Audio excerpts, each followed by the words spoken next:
అందరికీ very very good morning. Telugu సమాజానికి ప్రమాదకరంగా తయారైనటువంటి ఆ రెండు ఉగ్రవాద దినపత్రికలుగా ఉన్నటువంటి రోతనాడు అలియాస్ ఈనాడు, రామోజీరావు కొడుకు నడుపుతా ఉన్నాడు. ఇప్పుడు రామోజీరావు చనిపోయిన తర్వాత రెండు బూతు జ్యోతి అలియాస్ ఆంధ్రజ్యోతి, అది బూతు కిట్టు అలియాస్ రాధాకృష్ణ నడుపుతా ఉన్నాడు. ఈ రెండు దినపత్రికల్లో నిరంతరం విషం జిమ్మేటటువంటి కార్యక్రమం.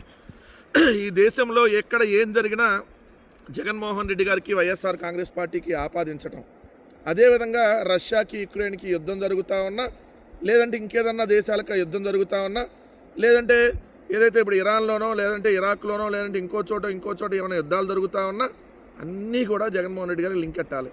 ఇలా బతుకులు ఎలా ఉంటాయంటే, ఇలా వార్తలు ప్రతిదాన్ని జగన్మోహన్ రెడ్డి గారికి లింక్ కడతా ఉంటారు, లేదంటే వైఎస్ఆర్ కాంగ్రెస్ పార్టీకి లింక్ కడతా ఉంటారు.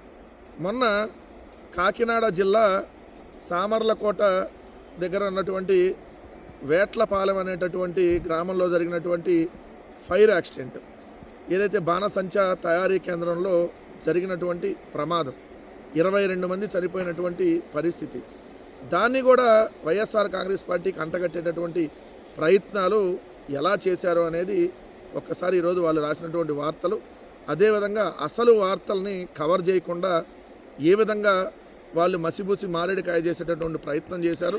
చాలా ఇంపార్టెంట్ విషయాల్ని అసలు వాళ్ళ పత్రికల్లోనే రాయరు.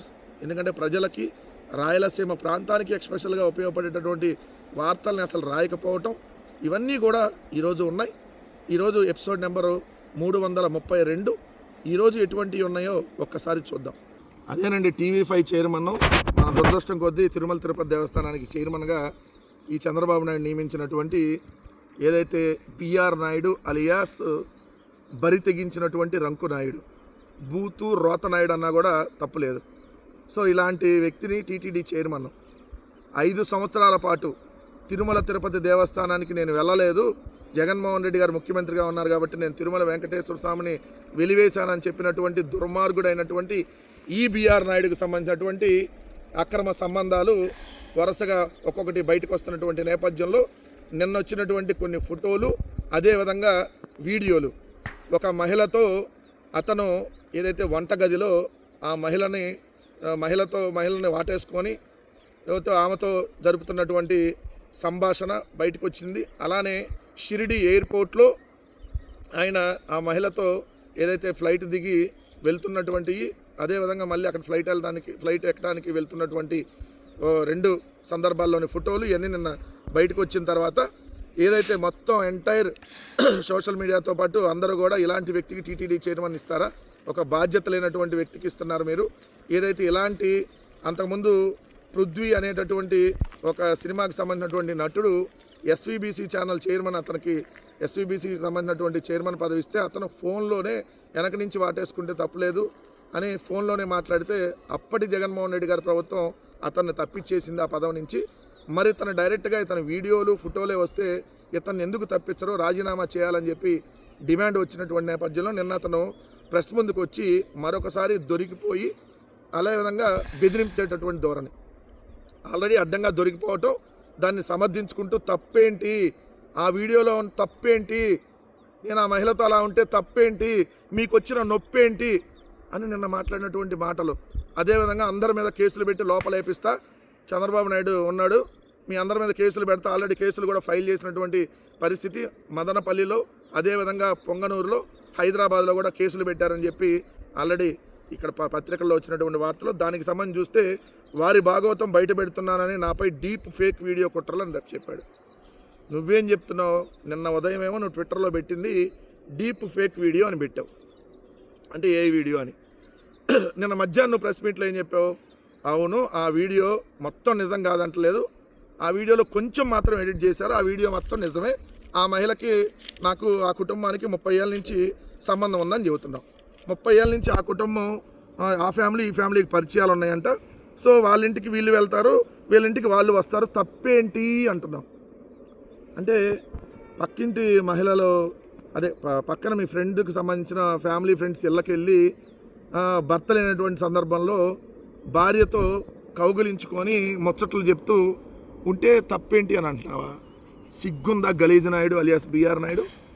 నీ పేరు బిఆర్ నాయుడు కాదు, గలీజు నాయుడు. నీలాంటాడు తిరుమల కొండెక్కడానికి అర్హత లేదు. తిరుమల చైర్మన్గా కాదు, కొండెక్కడానికి నీలాంటాడికి అర్హత లేదు. ఆ 7 కొండల పరిధిలో నీలాంటి వాడి నీడ పట్టడానికి అర్హత లేదు నీకు. ఎందుకంటే అంత దుర్మార్గుడు నువ్వు. తప్పేంటని అడుగుతున్నావా? అంటే ఫ్రెండ్స్ భార్యల్ని షిరిడీ తీసుకెళ్తే తప్పేంటి, ముంబై తీసుకెళ్తే తప్పేంటి, బెంగళూరు తీసుకెళ్తే తప్పేంటి, గోవా తీసుకెళ్తే తప్పేంటి, వాళ్ళతో సన్నిహితంగా ఉంటే తప్పేంటి అని అడుగుతున్నావు. ఇంతకంటే సిగ్గు నీతిమాలిన చర్య ఇంకోటి ఏమన్నా ఉందా? దానికి సంబంధించి నిన్న ఆ ప్లేటు మూర్తి అలియాస్ TV5 మూర్తి తెలుసు కదా మీకు, ప్లేటు మూర్తి అంటారు. ఆ ప్లేటు మూర్తి వచ్చి తప్పేంటి, ఆత్మీయంగా హక్కును చేర్చుకుంటే తప్పేంటి అంటున్నాడు. ఆత్మీయంగా హక్కును చేర్చుకుంటే తప్పేంట? అంటే భర్త లేనటువంటి మహిళల్ని ఎంతమందినైనా హక్కును చేర్చుకుంటే తప్పేంటని అడుగుతున్నారా? ఎంతగా బరితెగించారా మీరు? అసలు మీరెట్ట జర్నలిస్టులు, మీరెట్ట మీడియా ఛానల్ అధిపతులు, మీలాంటి వాళ్ళకి సమాజంలో ఉండే అర్హత ఉందా? ఆ టీవీ ప్లేటు మూర్తి ఏమంటాడు, మొగుళ్ళు లేనప్పుడు ఒంటరిగా ఉన్నటువంటి మహిళ దగ్గరికి వెళ్ళి ఇంట్లో ప్లేట్లో భోజనం చేస్తే తప్పేంటి, నా ప్లేటు నా భోజనం నా ఇష్టం అంటున్నాడు. అట్లానే వాళ్ళ చైర్మన్ ఏమంటున్నాడు నాయుడు, తప్పేంటి, 30 ఏళ్ళుగా మేమంతా కలిసి ఉంటాం, అంతా ఫ్రెండ్ అందరూ వెళ్ళి హగ్ చేసుకుంటాం, తప్పేంటి హగ్ చేసుకుంటే, లేదంటే పక్క రాష్ట్రాలకు తీసుకెళ్ళి హగ్ చేసుకుంటే తప్పేంటి? ఎంతగా బరిదిగించారు అసలు మీరు? ఈ సమాజంలో మనం ఎప్పుడన్నా చూసామా ఇట్లా? డైరెక్ట్గా జర్నలిస్టులు మాట్లాడటం, డైరెక్ట్గా మీడియా అధిపతులు మాట్లాడటం తప్పేంటి, మొగుళ్ళు లేనప్పుడు ఇంట్లోకి వెళ్ళి పక్కింటికోనో ఇంకో ఇంటికో వెళ్ళి భోజనం చేస్తా, డైనింగ్ టేబుల్ మీద ముచ్చటించుకుంటాం, నా ప్లేటు నా ఇష్టం, లేదంటే నా ఫ్రెండ్ భార్య నా ఇష్టం. ఇదేంది? ఊరు మీ దుంప ఎంత బరితెగించారు చూడండి. ఇట్లాంటి వాళ్ళు అసలు సమాజంలో చాలా ప్రమాదకరం. ఆ టీవీ ప్లేటు మూర్తి కానీ, లేదంటే ఆ టీవీ గలీజు నాయుడు కానీ. సో ఖచ్చితంగా దీని మీద అంటే అందరిని బెదిరిస్తున్నాడు నిన్న బిఆర్ నాయుడు. ఏమని బెదిరిస్తున్నాడు చూడండి, మీ అందరి మీద కేసులు పెడతా, ఏకసభ్య కమిషన్ వేశారు కాబట్టి ఎన్ని దందాలు బయటకు వస్తాయి అన్నీ చేస్తానంట. ఏకసభ్య కమిషన్ కాదు, నీకు ఇష్టం వచ్చిన కమిషన్లు వేసుకో. ఓ పని చేయి, నీ వీడియో మీద నీకు సంబంధించినటువంటి వ్యవహారాల మీద ఏకసభ్య కమిషన్ 60 శ్రీధర్ చేద్దామా, లేదంటే ద్విసభ్య కమిషను ఏదైతే మన ఎన్నాడు కదా మీ తిరుపతికి సంబంధించి ఏదైతే కిరణ్ రాయలతోనో అదే, లేదంటే తిరుపతికి సంబంధించి అదే ఉమ్మడి చిత్తూరు జిల్లాకు సంబంధించినటువంటి ఆదిమూలంతో ఇద్దరితో కలిపేద్దామా ద్విసభ్య, లేదంటే త్రిసభ్య కమిషన్ వేసి కోనేటి ఆదిమూలము, లేదంటే కిరణ్ రాయలు, లేదంటే మన 60 శ్రీధరు, ఈ ముగ్గురిని కలిపేద్దాం త్రిసభ్య కమిషను. నీ వీడియోల మీద సిగ్గు కొద్దిగానే ఉండాలి మాట్లాడటానికి. వీడియో సృష్టించిన వారిని, దాన్ని ఫార్వర్డ్ చేసిన వారిపై మదనపల్లి, పొంగళూరుతో పాటు హైదరాబాద్లోని కేసులు నమోదని చెప్పారు. పెట్టుకో, ఏమైంది ఇప్పుడు? మదనపల్లి కాదు 175 నియోజకవర్గాల్లో పెట్టుకో. నీ కేసుల గురించి ఏమన్నా భయపడతాడా? నువ్వు ఎన్ని కేసులు పెడితే రోజు నీ గురించి అంత ఎక్కువ మాట్లాడతావు. ఎక్కడా కూడా నువ్వు అన్నావు కదా తగ్గేదేలే అని. నువ్వు నీ అక్రమ వ్యవహారాల్లో నువ్వు తగ్గేదే లేదేమో, మేము నీ అక్రమ వ్యవహారాలను బయట పెట్టడంలో మేము కూడా తగ్గేదేలే అని చెప్పి మరోసారి స్పష్టం చేస్తూ ఉన్నాం మిస్టర్ బిఆర్ నాయుడు అలియాస్ బూతు రోత నాయుడు.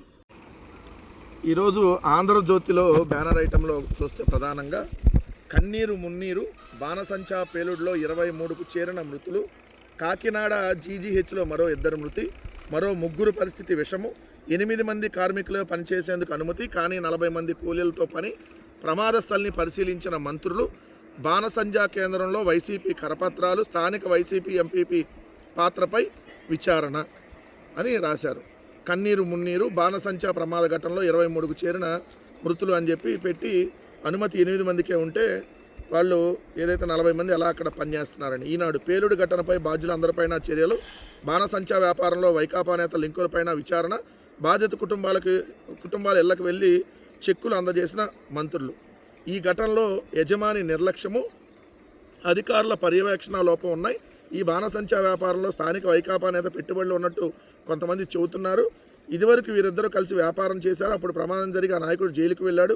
పేలుడు జరిగిన ప్రాంతంలో మాజీ సీఎం జగన్ కరపత్రాలు ఎక్కువ కనిపిస్తున్న అనుమానాలకు తావునిస్తుందని చెప్పి వాళ్ళిద్దరూ రాసినటువంటిది. ఒకటి నేను క్లియర్గా ఈ ప్రభుత్వాన్ని కానీ మంత్రులను కానీ కొద్దిగా మీకు సిగ్గు స్థిరం ఏమన్నా ఉందా? ఈ రాష్ట్రంలో ఈ దేశంలో ఏం జరిగినా, తిరుమలలో తొక్కిసలాట జరిగినా వైఎస్ఆర్ కాంగ్రెస్ పార్టీకి అంటగట్టే ప్రయత్నం చేశారు. ఆ రోజు మీరు కాశీబొగ్గులో జరిగితే ప్రైవేట్ ఆలయం మాకే సంబంధం అంటారు. ఈరోజు ఇక్కడ పేలుడు జరిగితే అక్కడంటే వైకాపా కరపత్రాలు ఉన్నాయంట. ఇది జగన్మోహన్ రెడ్డి గారికి సంబంధించి మా నమ్మకం నువ్వే జగన్ అనేటటువంటి కరపత్రాలు ఏమున్నాయంట. అక్కడ ఈనాడు ఆంధ్ర దినపత్రికలు కూడా ఉన్నాయనుకో, దానికి రామోజీరావుకి లింక్ ఉంటుందా?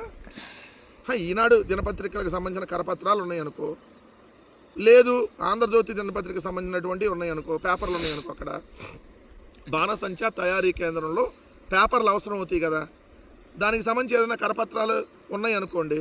లేదు బీజేపీ వాళ్ళకి సంబంధించిన కరపత్రాలు పోయిన ఎన్నికలప్పుడు ఏమైనా మిగిలిన ఏమైనా పడేసి ఉంటారు కదా, సో ఎక్కడన్నా ఏమైనా ఉన్నాయి అవన్నీ అక్కడ ఉన్నాయి అనుకో, దానికి వైకాపా నేతకి లింక్ లేనా?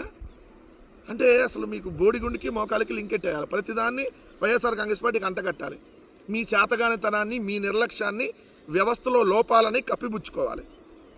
గడిచిన అక్టోబర్ 2025లో అక్టోబర్ 8 అనుకుంటా 10 మంది చనిపోయారు ఇక్కడ, దీనికి 27 కిలోమీటర్ల దూరంలో. మీరు ఇప్పటివరకు ఎవరి మీద యాక్షన్ తీసుకున్నారు? ఏమని తేల్చారు దానికి సంబంధించి మీరు? ఇప్పుడు కూడా ఇక్కడ చూడండి, యజమాని నిర్లక్ష్యము అని రాశారు. 15 కిలోల బాణసంచా తయారీకి అనుమతి ఉంటే 800 కిలోలు పెట్టారంట అక్కడ. 800 కిలోలు. అధికారులు ఏ గుడ్డిగాడికి పళ్ళు తవ్వుతున్నారు? 15 కేజీలు ఎక్కడ, 800 కేజీలు ఎక్కడ? అంటే ఎన్ని వందల రెట్లు అధికంగా అక్కడ తయారు చేస్తూ ఉన్నారు. మీరే చెబుతున్నారు. మళ్ళీ అక్కడ చూస్తే లోపలికి వెళ్తే పేరు కోసం ఆరాటం, ప్రాణాలతో చెలగాటం. సో ఇక్కడ పోటీపడి మందుగుండు బాగా పేలితే వారికి బహుమతులు ఇస్తారు కాబట్టి పోటీగా తయారు చేస్తారు అక్కడ అని చెప్పి. మరి ఇలా మనుషుల ప్రాణాలు పోయే విధంగా పోటీకిల్లో లేదంటే ఇంకో కాంపిటీషన్లో భాగంగా ఇలా చేస్తూ ఉంటే మరి అధికారులు ఏం చేస్తూ ఉన్నారు, వ్యవస్థలు ఏం చేస్తున్నాయి, దాని మీద మాట్లాడరు. చూడండి, అత్తవారి గ్రామం గోకవరం మండలం సింగారమ్మ చింత జాతరలో పోటీ పడాలనుకున్నారు. దానికోసం రసాయనాల దట్టింపులో అంచనాను తప్పి పేలుడు చోటు చేసుకుంది. 15 కిలోలు బాణసంచా పెట్టాలైతే 100 కిలోలు పైగా సామాగ్రి, 500 కిలోలు పైగా రసాయనాలు ఉన్నట్టు తేలింది. 8 మంది రోజుకు పనిచేయడానికి అనుమతి ఉంటే రోజు 30 నుంచి 40 మంది పనిచేస్తున్నారు. జాతర కాబట్టి ఇంకో 50 మందికి పైగా పనిచేస్తున్నారు. మరి అధికారులు చెక్ చేసుకోవాలి కదా, ఇలా జాతరలు జరుగుతున్నాయి, బాణసంచా పేలుస్తారు అని తెలుసు. మరి బాణసంచా ఆర్డర్లు ఎవరికి వచ్చినాయి, ఏంటి, దానికి సంబంధించి వాళ్ళు నిబంధనలు పాటిస్తున్నారా లేదనేది అధికారులు ఏం చేస్తున్నారు, ప్రభుత్వం ఏం చేస్తుంది? చేతులు కాలేక ఆకులు పట్టుకుంటారంటారు చూడండి. తీసుకొని వచ్చి దాన్ని ఎవరో ఒకరి మీద బురదేసేస్తే అయిపోద్దా? సిగ్గుండాలండి. ప్రధాని వైఎస్ఆర్ కాంగ్రెస్ పార్టీ మీద నట్టడం కాదు. ఎవడున్నా వాళ్ళని అరెస్ట్ చేయండి, ఎవడు తప్పు చేసినా తప్పే. అది తెలుగుదేశం పార్టీ ఎంపీ కరపత్రాలు ఉన్నాయనుకోండి, ఎంపీ తీసుకెళ్ళి బొక్కలో వేస్తారా?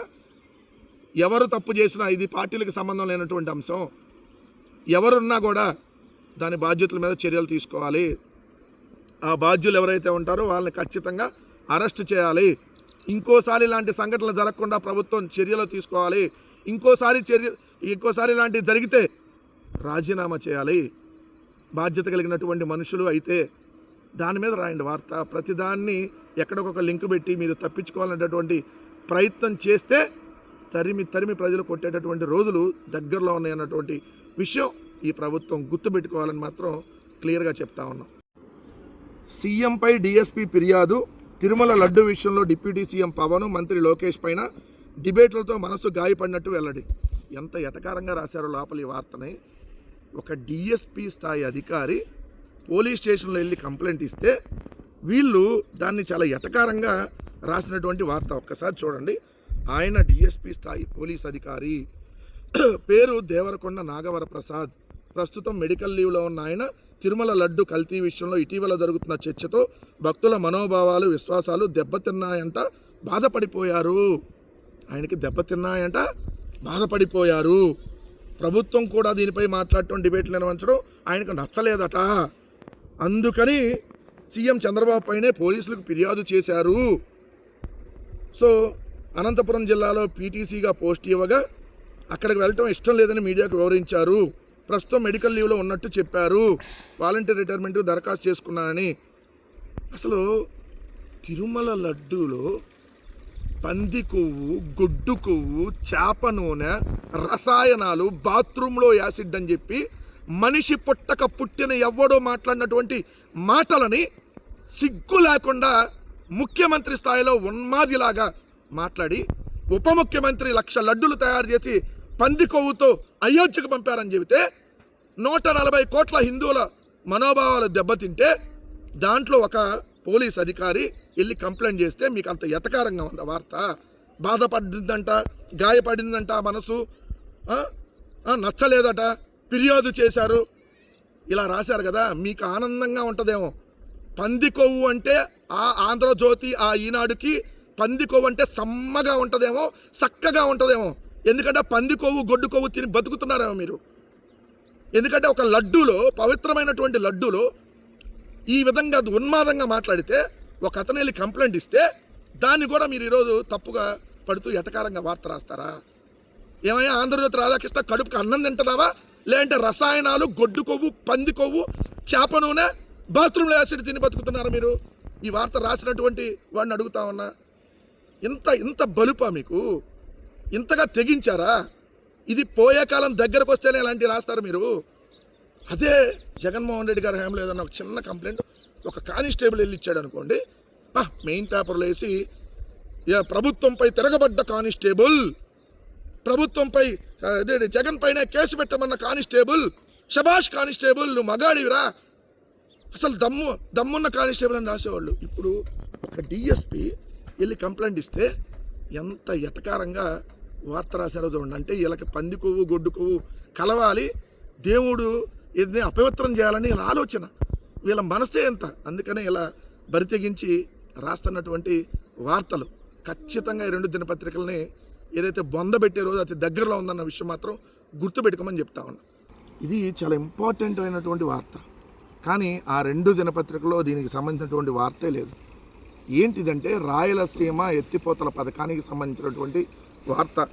ఎందుకంటే రాయలసీమ ఎత్తిపోతల పథకం ఒక ఇన్సూరెన్స్ లాంటి ప్రాజెక్టు, మన వేలితో మన కంటినే చంద్రబాబు నాయుడు పొడుస్తూ ఉన్నాడని చెప్పి నిన్న గ్రేటర్ రాయలసీమ రౌండ్ టేబుల్ సమావేశం జరిగితే దాంట్లో వైఎస్ఆర్ కాంగ్రెస్ పార్టీ జిల్లా అధ్యక్షులు, మాజీ మంత్రులు, మాజీ ఎమ్మెల్యేలు, ఏదైతే వైఎస్ఆర్ కాంగ్రెస్ పార్టీకి సంబంధించినటువంటి ఎమ్మెల్యేలు, ఎంపీలు, వీళ్ళందరూ, మాజీ పిసిసి అధ్యక్షుడు వైఎస్ఆర్ కాంగ్రెస్ పార్టీ, ప్రస్తుతం వైఎస్ఆర్ కాంగ్రెస్ పార్టీలో ఏదైతే ఇప్పుడు రాయలసీమ లిఫ్ట్ సాధన కోఆర్డినేటర్గా ఉన్నటువంటి సాకే శైలజానాథ్ గారు, ఇలా అందరూ నిన్న పార్టిసిపేట్ చేసి రౌండ్ టేబుల్ సమావేశంలో కీలకంగా సజ్జల రామకృష్ణారెడ్డి గారు, ఎంతమంది నిన్న పార్టిసిపేట్ చేసి ఆ రాయలసీమకి చంద్రబాబు నాయుడు గారు చేస్తున్నటువంటి అన్యాయాన్ని, ఏదైతే రేవంత్ రెడ్డితో కుమ్మక్కయ్యి రేవంత్ రెడ్డి చెప్పాడని చెప్పి రాయలసీమ లిఫ్ట్ ఇరిగేషన్ని ఆపేయటం, దాదాపు 80% పూర్తయినటువంటి ప్రాజెక్ట్ని, ఏదైతే ఆ ప్రాజెక్ట్ నిర్మాణాన్ని చేపట్టకుండా ఆపేయటం, వీటన్నిటి మీద నిన్న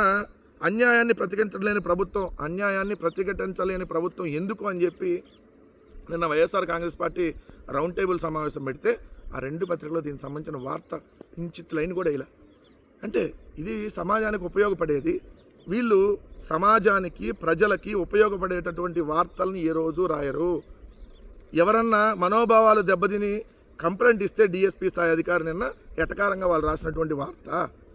ఇలా రాయలసీమ ప్రాంతానికి మణిహారం లాంటి రాయలసీమ ఎత్తిపోతలు అంటే రాయలసీమ లిఫ్ట్ ఇరిగేషను దాదాపుగా 101 టీఎంసీలు శ్రీశైలం నుంచి మనం దాదాపుగా 800 అడుగుల నుంచి తీసుకోవడానికి అవకాశం ఉన్నటువంటి ప్రాజెక్టుకు సంబంధించినటువంటి దాని మీద రౌండ్ టేబుల్ సమావేశం జరిగితే అసలు వార్తే వాళ్ళు వేయలేదంటే ఎంత దుర్మార్గం ఈ రెండు దినపత్రికలు అనేది మిమ్మల్ని గమనించమని చెప్తా ఉన్నా. నిజంగా ఈనాడు, ఈ ఆంధ్రజ్యోతి అనేటటువంటి దినపత్రికలు ఈ రాష్ట్రానికి ఏదైతే శాశ్వతంగా వదిలి వెళ్ళిపోతాయో ఆ రోజు ఆంధ్రప్రదేశ్ రాష్ట్రానికి నిజమైనటువంటి అభివృద్ధి, సంక్షేమం, ప్రజలకు నిజమైనటువంటి ప్రయోజనకరం, ప్రజలకి నిజమైనటువంటి ఏదైతే వార్తలు అందుతాయనేది క్లియర్.